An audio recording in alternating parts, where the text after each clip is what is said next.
ইমান গৰমত পানী ঢালি দিছে, লগালগ শুকাই গৈছে। মানে ইমানেই গৰম পৰিছে। হাঁহ কিচিনিও যাব পৰা নাই। গৰমত থাকিবই পৰা নাই। কি যে অ' মাই গড, কণী সিজি গৈছে নে? ইমানেই গৰম।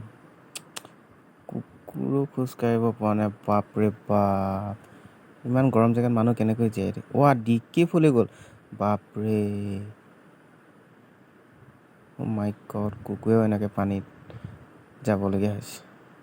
দেখিছেনে বাৰু ধূলি কেনেকুৱা গৰমত? অ' মাই গড, অ' মাই গড, চেণ্ডেল কিবোৰ জ্বলি এদাই হৈ গৈছে। মানুহ কেনেকৈ জীয়াই আছে ইয়াত? বাপৰে, গৰমত ট্ৰেন্সফৰ্মাৰ ফুটি গৈছে। বাপৰে, ৰাস্তা গলি এদাই হৈ গৈছে দেখোন। মাই গড।